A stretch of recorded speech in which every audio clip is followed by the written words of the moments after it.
Hey, what's up, guys? Welcome to the Halo Forge Epidemic. I'm here with Psycho Duck, and we're doing our 75K kind of celebration, answering questions. So a couple weeks ago, we asked you guys to submit questions, and now we're going to go back and answer them. Not all of them, obviously, because you guys had a lot of feedback, but we took select ones that fell into particular categories. You guys had a lot of redundant comments. This video is going to be a little long because we're trying to address as many questions as possible. So they're going to be broken up to various sections. It's going to be THFE Background, YouTube, Forge, Feedback, and Outside Halo. So go ahead and click on the annotations here, and those will jump you to the specific sections. Otherwise, just stay tuned and watch the whole thing if you want. We may even break this up into various videos. So we're going to start off in THFE Background. First, two questions that kind of come together are Destin Hunter says, how did this all start? I'm talking about the beginning of the Halo Forge Epidemic. And then Hip537 also says, who thought of THFE? So this started like 2-3 years back, and it all started with Darth Human. So Darth Human made a lot of mini games back in Reach, and he had a relatively sizable following. His maps are popular in the customs community. And I started to join his lobbies. He had a friend, Bevan's Law, who you guys know, who used to help with commentary in the past. And they both lived together or nearby. They knew each other in real life. And they decided to start up a channel that would cover, basically, it would be a place to showcase Darth Human's maps, his minigames, and other stuff he's found in his times in customs. And there are other people on YouTube, but he figured that he could do it better, especially with Bevan's Law, who has kind of the radio voice. And then from there, it progressed into what you see now. Next, Garm Thrash says, what gave you the idea to start the channel and why? What do you plan to do in the future with it? So basically what gave us the idea? Well, it was basically we saw that on YouTube there really wasn't much going on in the sense of custom games and Forge tutorials. There were some channels, but we looked at them and we knew we could do better. And also we had our own expertise. So Darth Human obviously did minigames, I did infection and aesthetics, and as a note, I came into the picture a little bit into the start of this whole thing. And Duck, I'll let you answer the next question. All right, so Hoke123 says, can you name all of the current members of THFE? So the core members are Oakley High Def, myself, Darth Human, and then Abel Sir Thomas, AJUC, and RLD Hot Tamale. And then Mr. Pokephile is also, I suppose, a core member also. It's just a little different because he also has his own channel. And then there's some other guys who will kind of rotate Yeah, in like and out from time to time. Yardbird was there in the past, Right. although he's a little less active because of school. And then Kengo Sucker, if you remember him, he helped us in Halo Reach. And he was kind of present more in the background stuff and helping us test maps. And he's still around, but he's a little busy. Right. Okay, and then Elite X17 says, what is the story behind your names? Oakley High Def and Psychoduck are kind of random.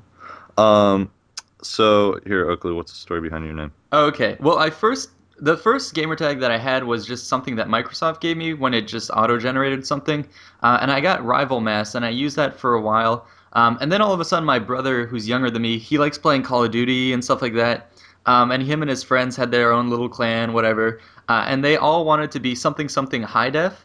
So he was Oakley High Def because he's a fan of the sunglasses or the whole company there. He does skiing, so he likes their products. So he was Oakley High Def. His other friends were like Resurrection High Def, Nirvana High Def, whatever. So they were the High Def team because he liked doing video editing. And when he did that, it switched over my gamer tag as well.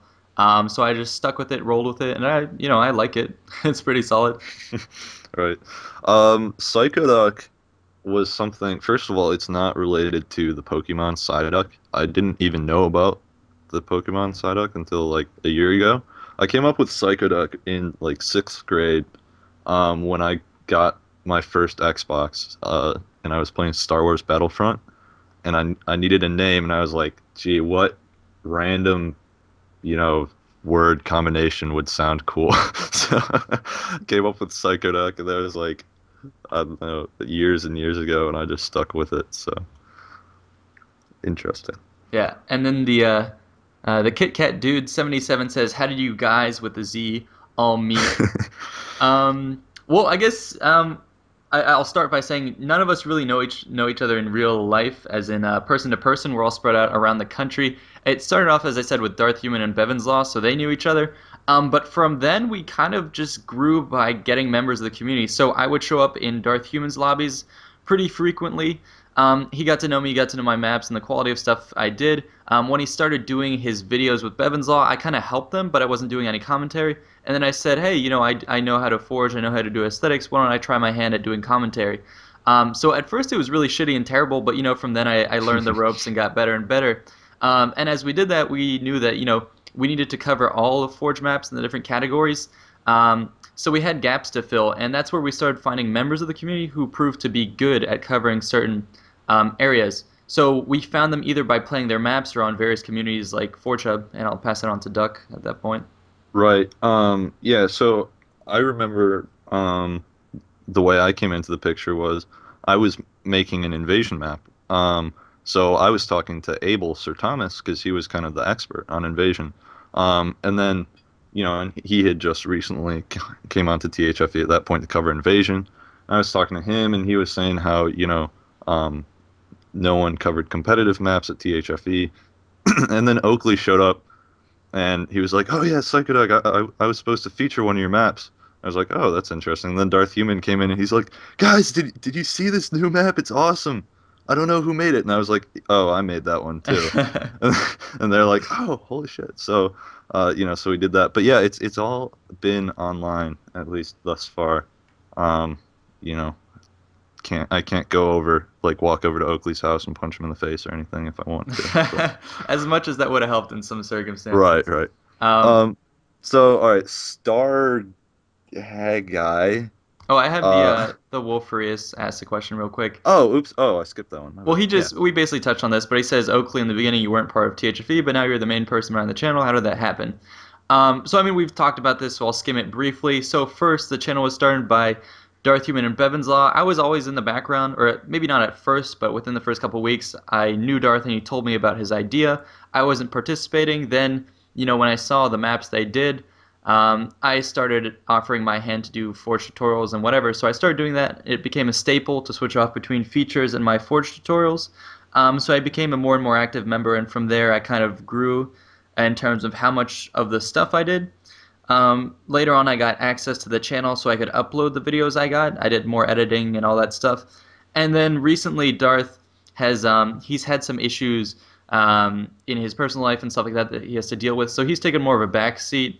And right now, it's actually Psychoduck and myself who run the channel mostly. All right. Now, Staro. Sorry, I can't pronounce your name, dude. My bad. Sarah What Haggai, I guess. whatever happened to Bevan's Law, and will he ever make a guest appearance? Well, Bevan's Law, uh, you know, he's interesting because he was a great commentator. He had an awesome voice, but he never really, I don't think he ever really played Halo that much. He didn't really know that much. So it was always kind of entertaining, listening to it. He'd be like, "Oh yeah, they've got the purple thing," and Darth would be like, "It's a ghost," you know. Um, but no, anyways, Bevan's Law is he's a bit older. He's got a lot on his plate, and he just kind of drifted away. Yeah, and Um, actually, the this the time, the law in Bevins comes from he's actually a lawyer, right? which is pretty funny. And he'll drop into our chats and talk to us every once in a while. And sometimes we'll propose having commentary with him, but he's always busy. He has a lot of things to do, a lot on his plate, as Duck said, and of course doesn't have the expertise. You may see him again in the future, but last I heard from him, he was actually going to run to be a judge. Oh, So yeah.